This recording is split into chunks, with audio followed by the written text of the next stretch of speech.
Hi and welcome to the channel. It's been quite a while and I think it's long overdue that I gave you an update on the Project IS250.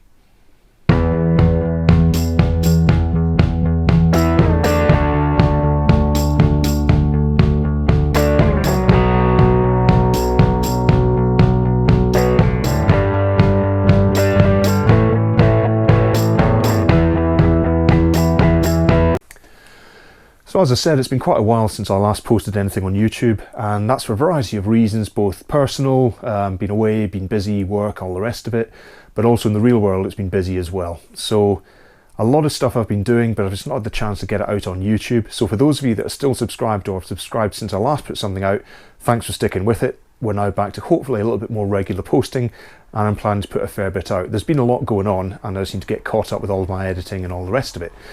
So where I go back to now is the IS250, which, to recap, I got as a bit of a basket case from a salvage auction, paid £900 for it, have since paid a fair bit more. That's the story that'll come.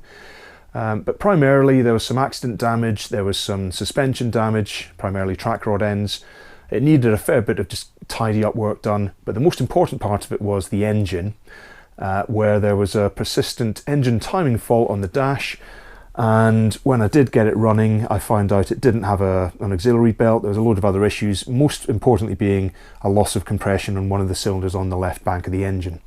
So that was where I left the last video, where I was hopefully going to get a borescope, start digging into the timing and start doing a little bit more. That's where the pause started to happen, because the borescope took a long time to arrive with the appropriate side camera. In fact, I never actually got one, thanks China.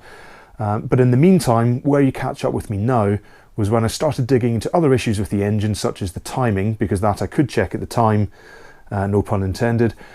And I also started doing some of the work on the brakes, the alloys and the tyre rod, just getting the car able to move a little bit rather than having front wheels that go in opposite directions to each other. So we pick up with that work now. So now let's move on to starting to sort out this tyre rod.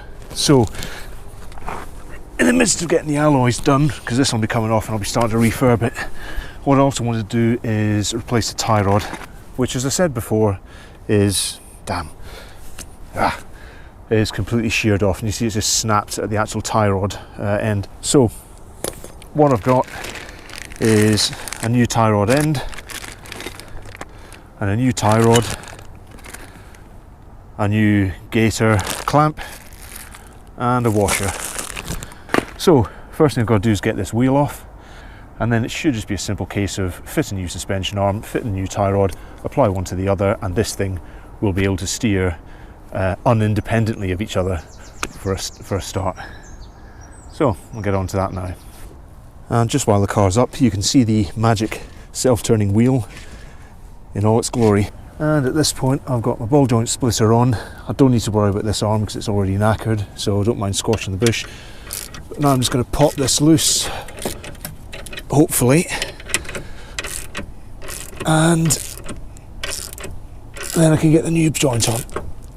And unfortunately the camera turned off there, but that worked explosively. But as you can see, this ball joint was completely goosed anyway, so this whole arm needed to be replaced really. What I've now got to do is cut off the nut on the other joint so I can get it off and get this lower suspension arm out, or ball joint, which I suspect is going to be quite a lot of fun. And before I do anything else, I've just got the old tie rod and tie rod end out, got a new one, and I'm going to roughly just put things in place. Obviously this car will need a full alignment before I go anywhere in it, but this should get us roughly in the same region, and as close as I can tell it, considering the state of the original, that's close enough. So I'll give that a loose tighten, and that's the tie rod end and the tie rod ready to go back on once I've got this arm off. So now I've got my tie rod end, gaiter clips all ready to go on, but before we do that I'm going to be doing some cutting. And I've got the spindle out of the way, and that's to expose the rest of this arm here and the offending nut, which is about to be removed. And now Having had the wheels away and back at a very decent price, the tyres are now fitted, the wheels are done, the centre caps are done, and it's starting, only starting admittedly, to look like a car again. Ignore the very rusty brake discs. The rears are actually okay, they're just rusty. The fronts will be replaced at some point. But overall, decent job. There was no way I was going to get all that done myself in the time I had available, so I just had to crack on and get it done elsewhere. But as I said, decent price. And the car's now got all four wheels pointing the same direction and a nice new set of tyres. And with the car up in the air, you can see now why I'm changing the front discs and pads, because that's a pretty heavy lip, both sides. The whole disc's pretty knackered, and although the pads have got a reasonable amount of meat left on them, I think what they've done is put new pads over those discs, and hence they're not in particularly good nick. So the whole lot's going to come off, and I've got a set of Brembos ready to go on. Right, got the calipers and the pads off, just had to get the wheel angled out in a breaker bar, and actually all came apart fairly easily. But interestingly, there's the outer pad, plenty of meat on it. There's the inner pad, and I don't know if you'll be able to see, I'm trying to get the torch around, but there is an absolutely huge lip. Right, got the brake carriers back at my garage now. As I said before, the slider pins previously rather stuck. Luckily I've managed to start getting them out, but as you can probably see from here, there's just rust pitting and corrosion all over them.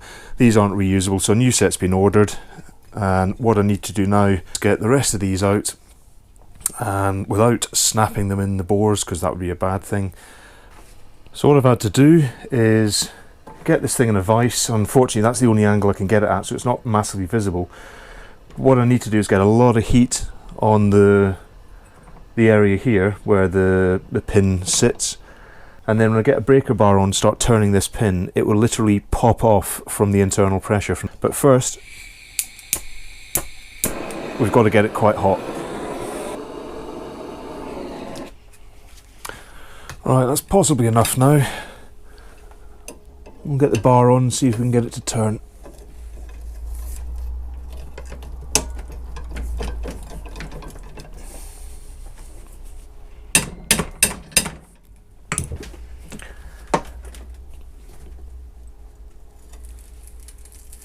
There we go. Oh, great. Well, as you can see, that didn't go too well, and just to show, we've managed to get one out and the other one just sheared off, which, not a surprise, but I was hoping it wouldn't. And unfortunately on the other side exactly the same thing happened. So these are basically just scrap, and what I've had to do is get a set of replacements, OE Lexus replacements. So probably a better solution, to be honest, because even if I could have got the bores cleared out from the old carriers there, once they've had rust in, then there's always that slight chance something's going to start gumming up again, whereas these are nice and clean and brand new. So what I now need to do, I was considering painting them, but to be honest the calipers aren't going to be done, so I might as well just leave these, they're rust protected already. But what I now need to do is install slide pins and the slide pin seals. And interestingly, as I've just found out on the other side, which I've done already, these seals are an absolute pain to get in. They're basically pressed in. So what you need to do is a 19mm socket, preferably a long one, and basically feed the rubber part of the boot inside the socket,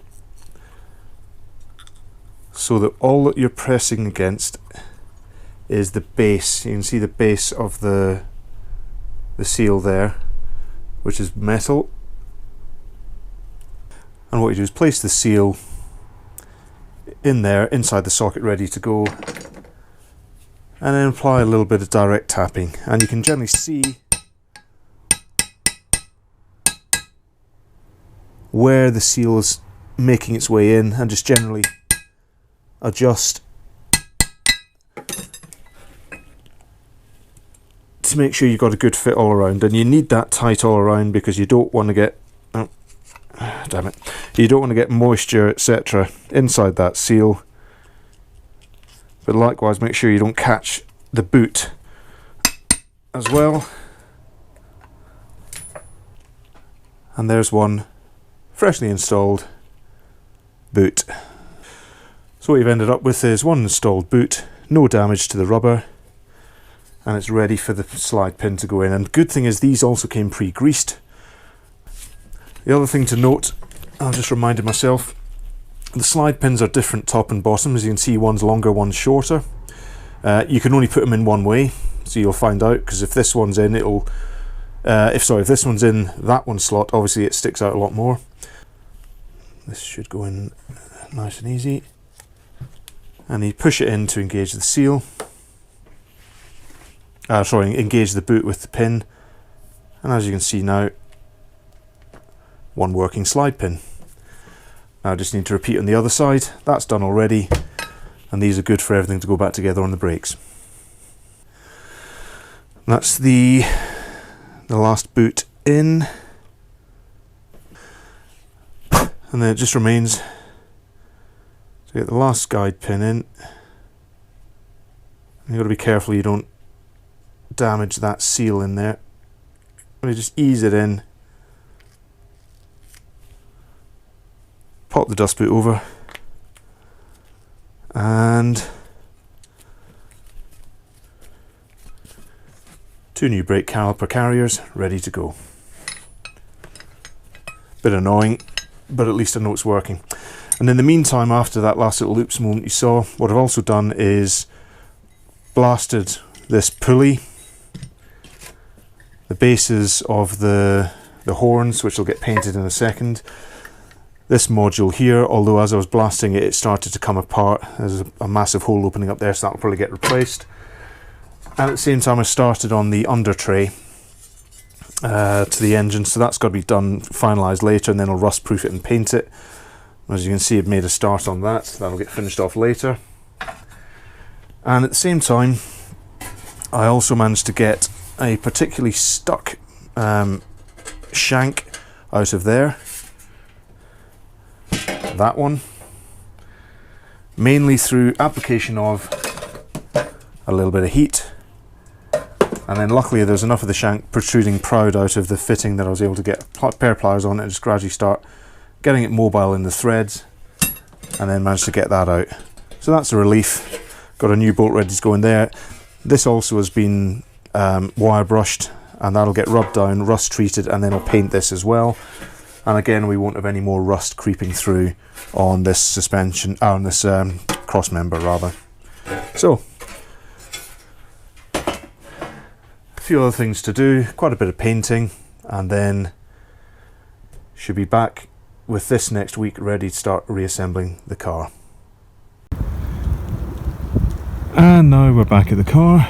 Slight chop, but the painting's now done, and if it wasn't for the weather belting down, I'd be getting cracking, or about to belt down anyway. But I just thought I'd say the cross member turned out quite decent. It says a few little runs, but nothing dramatic. A few little scrapes as well, but I'll touch them up before it goes on. The main thing was to get the existing rust anyway. And the same thing with the splash guard underneath the engine and the transmission. Again, all sandblasted, come up nice, treated and then spray painted, looking fairly decent. In the meantime, with the weather being what it is, I'm not going to get in cracking with any valve cleaning or anything like that, because I don't want the rain getting into the engine, funny old thing. So what I'm going to do is get the new brake carriers on, which have got all nice new slidey pins on them, and therefore we'll be good to go. So I'll get those on, get that on, and then that's probably it for tonight. So as you can see there, a fair bit of basic work done, all fairly simple, but you know, brakes were absolutely honking and they needed to be changed. The track rod end as well means that I can now actually move the wheels in parallel and the car is able to be physically pushed, which is important until I get the engine sorted, because otherwise I've got no way of moving it around. And then at the same time getting those wheels refurbished for a very good cost actually. The guy did me a good deal, but that's just started getting the car looking a little bit more like a car, and with decent tyres on as well. It also helps with that moving it around. So the basic things are getting done in the background ahead of the next video where I'm going to start getting stuck into the engine. And all I'll say now is it proves to be quite an interesting story. No more to be said on that. Watch the video, and that should be out in a week's time. But there's plenty of twists and turns in this project to come. So it remains just to say, if you did like this video, then please consider hitting the like button down below. It does help and it's appreciated. Any comment you make I do try and respond to, and it's interesting just sort of interacting with you guys back and forth in the comments. I enjoy it. And if you do like this kind of thing that I'm putting out, some random scruffy bloke in his garage posting occasionally about how he's broken his cars, then please consider subscribing. So that's it for this video. Hope you enjoyed it and hope you can turn up for the next one. Thank you.